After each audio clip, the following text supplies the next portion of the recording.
Hello everyone, welcome back. आज के इस वीडियो में हम डिस्कस करने वाले हैं सीबीएसई क्लास 10 मैथ्स के न्यू सिलेबस के बारे में। डियर स्टूडेंट, जैसा कि आप लोगों को अभी तक पता चल ही चुका होगा कि सीबीएसई ने आप लोगों के बोर्ड एग्जाम के सिलेबस को 30% रिड्यूस कर दिया है। अगर आप लोगों ने अभी तक कहीं से देखा होगा तो आपको काफ़ी हद तक जानकारी हो ही गई होगी, लेकिन इस वीडियो में आपको कुछ नए तरीके से मैं आपको बताने वाला हूँ कि किस तरीके से आप लोगों को अब आगे की प्रिपरेशन करना है। उस 30% से जो रिड्यूस कराया गया है, आपके सिलेबस पे कोई इफेक्ट पड़ा भी है कि बस केवल वो दिखाने के लिए? तो वीडियो बड़ा ही इंपॉर्टेंट होने वाला है। सबसे पहले हम इस वीडियो में आपको ये बताएंगे कि किस चैप्टर में से कौन सा टॉपिक रिड्यूस किया गया, क्योंकि आपको हम बता दें डियर स्टूडेंट्स, पूरे सिलेबस में से कोई भी चैप्टर कंप्लीटली रिड्यूस नहीं किया गया है। उसके कुछ पोर्शन, कुछ पार्ट से रिड्यूस किए गए हैं। इससे उससे बहुत ज्यादा इफेक्ट पड़ने वाला नहीं, क्योंकि सारे कंसेप्ट आपको समझना ही पड़ेगा। तो आइए बस जल्दी जल्दी आपको हम बता देते हैं कि कौन से चैप्टर से कौन कौन सा टॉपिक रिड्यूस कराया गया। बच्चों, अगर हम फर्स्ट चैप्टर की बात करें, रियल नंबर्स में जो आप लोगों ने पहली एक्सरसाइज पढ़ी थी यूक्लिड्स डिवीजन लेमा,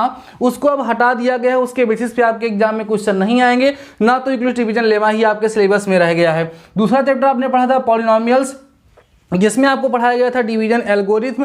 अब डिवीजन एल्गोरिथम के बेसिस पे स्टेटमेंट या सिंपल प्रॉब्लम्स वाले क्वेश्चन आप लोगों से नहीं पूछे जाएंगे। अब बात करते हैं स्टूडेंट्स थर्ड चैप्टर की। यह थर्ड चैप्टर आपका है pair of linear equations in two variables, जिसमें आपको बताया गया था linear equation in two variables को सॉल्व करने का क्रॉस मल्टीप्लिकेशन मेथड। वो अभी सिलेबस में नहीं रहा, मीन्स आपको क्रॉस मल्टीप्लिकेशन अब प्रिपेयर करने की जरूरत नहीं है, जिसको ऑलरेडी हम लोग कवर कर चुके थे। अगला चैप्टर फोर्थ स्टूडेंट्स हमारा जो है क्वाड्रेटिक इक्वेशंस। इसमें से equations reducible to quadratic equations एक टॉपिक है, जिसमें हमारे पास जो इक्वेशंस गिवन होते हैं वो क्वाड्रेटिक इक्वेशन के फॉर्म में नहीं होते हैं, उनको उसके फॉर्म में कन्वर्ट करके देन सॉल्व करना होता है। तो वो अभी सिलेबस में नहीं रहा। ठीक है, अगला है स्टूडेंट्स हमारा चैप्टर नंबर 5, जिसको बोलते हैं अरिथमेटिक प्रोग्रेशन। इसमें डेली लाइफ बेस्ड प्रॉब्लम कुछ थी, उसको हटा दिया गया, जो सम ऑफ n टर्म के फार्मूले पे लगती थी। अभी आप लोगों ने उसको नहीं पढ़ा, आगे चल के हम लोग डिस्कस करेंगे। अगला सिक्स्थ है बच्चों हमारा ट्रायंगल में से आपकी दो थ्योरम रिड्यूस की गई, उनके बेसिस पे क्वेश्चन भी नहीं आएंगे। एक है एरिया थ्योरम, दूसरी है converse of Pythagoras theorem. Pythagoras theorem का कन्वर्स काफी इंपॉर्टेंट था, लेकिन अभी वो रिड्यूस हो गया है।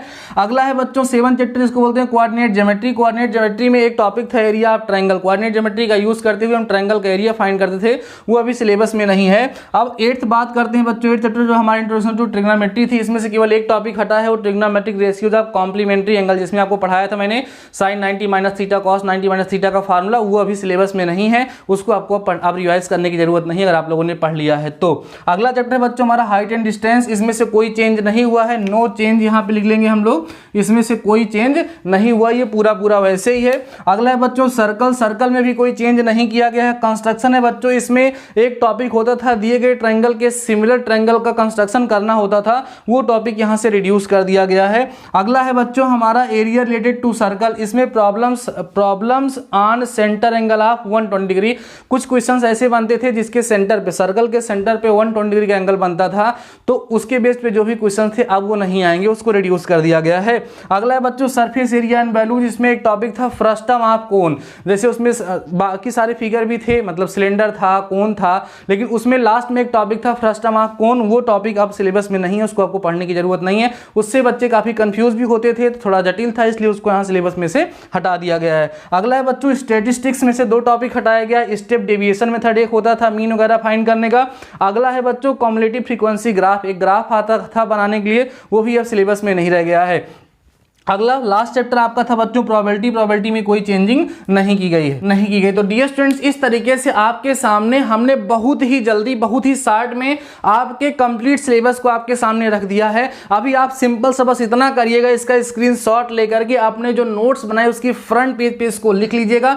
बाकी देखो, ये आपको कम समझ में इसलिए आएगा क्योंकि सिंपल सी बात है कि अभी आप पूरे चैप्टर को तो पढ़े हैं नहीं, जितने चैप्टर को आपने पढ़ा उसके बारे में तो जान सकते हैं कि हाँ ये टॉपिक सर उसमें से रिड्यूस हो गया। जिस चैप्टर के बारे में भी हम लोगों ने जाना ही, जिसको आप लोगों ने पढ़ा नहीं, उसके बारे में हम नहीं जान सकते हैं। तो अभी आप सिंपल सा इसका स्क्रीनशॉट लीजिए, ज्यादा इसके बारे में परेशान मत होइए, इसको नोट कर लीजिए। जब हम जिस चैप्टर को कवर कर रहे होंगे, जैसे इस समय हमारा क्वाड्रेटिक इक्वेशंस चल रहा है, तो वहां पर कौन से टॉपिक रिड्यूस हो गए हैं वहां पर मैं आपको बता दूंगा। इस टॉपिक को आपको नहीं पढ़ना है, फिर भी मैं ये कहूंगा कि डियर स्टूडेंट्स बहुत ही कम टॉपिक रिड्यूस हुए हैं और उनको पढ़ना भी चाहिए। तो जो चीजें हमें लगेंगे कि हाँ ये हटाया भले गया है, फिर भी जब टीचर्स वहां पर पेपर बनाएंगे तो एक क्वेश्चन को दे सकते हैं इसके बेस पे, वो भी मैं आपको बताता रहूंगा, क्योंकि मुझे पता है कि सिलेबस में ना होते हुए भी टीचर्स जो पुराने होते हैं कुछ ना कुछ क्वेश्चन उसमें से कलेक्ट कर लेते हैं और बाद में वो बता देंगे नहीं ये तो इसी कॉन्सेप्ट के बेसिस था। इसलिए आपको बहुत ज्यादा यहां प्रसन्न होने की जरूरत नहीं कि आपका 30% सिलेबस रिड्यूस हो गया है, क्योंकि अभी भी आपको सारे के सारे चैप्टर्स वहां पर पढ़ने हैं।